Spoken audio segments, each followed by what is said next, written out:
Shalom, friends. Jonathan Bernis here with a Middle East update. I'm communicating this to you at a time when Israel is literally in crisis. I mean, we're talking about the intensity right before the Six-Day War. We're talking about the intensity that Israel is experiencing right now during the Yom Kippur War of 1973. The first thing that we're all aware of is that Israel is at war. Israel has declared war against Hamas following the horrific events of October 7th, when over 1,200 men, women, and children were brutally massacred by Hamas terrorists. The world, for a very short time, was sympathetic to Israel, but in a very short time following, the nations of the world started once again to turn against Israel.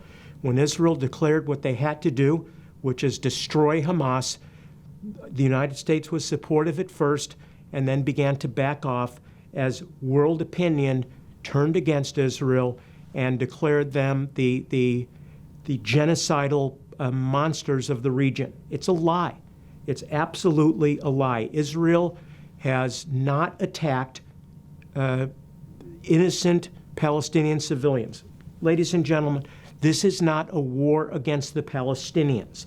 This is a war against a terrorist organization, Hamas, that is committed to the destruction of Israel. And they will not stop until they push every last Israeli into the Mediterranean Sea. That's their commitment. That's their life goal. And if they have to die for it, they do so gladly. That's the enemy that Israel is facing. Sadly, many innocent Palestinians have died, but the reason for that is that Hamas uses them literally as human shields.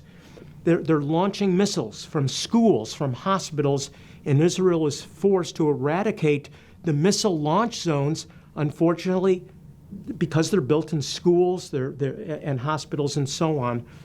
You need to blame Hamas, not Israel. They go through painstaking care to not hurt civilians. Sadly, many have passed, and my heart grieves for those innocents that have been killed.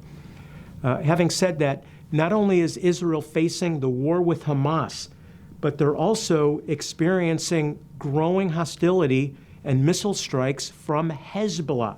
This is another terrorist organization. Hamas is in the southern part of Israel. Hezbollah is based in southern Lebanon, the north of Israel. So imagine this. You have a little sliver of land the size of Rhode Island, and you have enemies in the south attacking Israel, and enemies now in the north, Hezbollah, with thousands, if not hundreds of thousands, of missiles supplied by Iran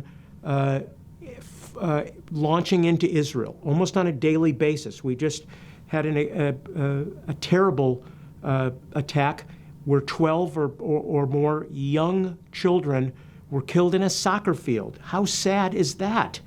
That's from Hezbollah. So Israel is now facing enemies at two fronts. This little tiny country is having to fight now in the north in addition to the south against Hamas. Both Hamas and Hezbollah are proxies of Iran. The great threat is Iran. Iran has publicly stated that there will be a major attack against Israel, not just from their proxies, Hezbollah and Hamas, but Iran as a country. They've already launched 500 missiles.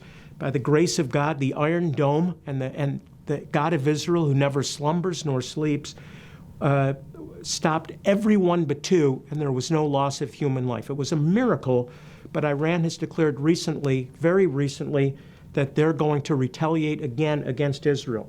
Here's a recent communication from the foreign minister of Iran to the United Nations. The United Nations is no friend to Israel, and they're fulfilling Bible prophecy where the Lord warned that Israel, when it was reestablished, would be a stumbling stone to the whole world. Listen to this now. Iran is officially, and this is, by the way, if you're looking it up, this is from DD Geopolitics, and it says this: Iran has officially informed the United Nations of his intent to carry out a retaliatory action, and they declare it self-defense against Israel in accordance with Article 51 in the UN Charter. Here's the response of the UN Secretary General in a phone call to the Iranian Foreign Minister. The UN Secretary General responded this way. Iran has, listen to this is crazy. Iran has the inherent right to self-defense against violations of its national security and territorial integrity in response to a precision strike to take out a Hamas leader harbored in Tehran that helped plan the massacre of October 7th. It was a surgical strike, and yes, they entered into Iranian territory to take out one Hamas leader. It was an incredible strike. Iran is saying now we have the right to attack Israel because they violated our boundaries, and the UN is saying green light. That's horrible. That's what Israel is facing right now. Now more than ever, Israel needs our prayers. Now more than ever, we need to proclaim to the people around us, Israel has the right of survival. God has brought them back into their land, and he who keeps Israel neither slumbers nor sleeps. So those are the two things you can do. You can pray and you can proclaim that Israel has the right to defend their territory. I know there's a lot of propaganda that's painting Israel as the bad guy, but there's a whole lot more to the story, and we believe the Word of God. So thank you for your prayers. Thank you for your support of Jewish Voice. We'll keep you updated and give you the real truth as things unfold. God bless you.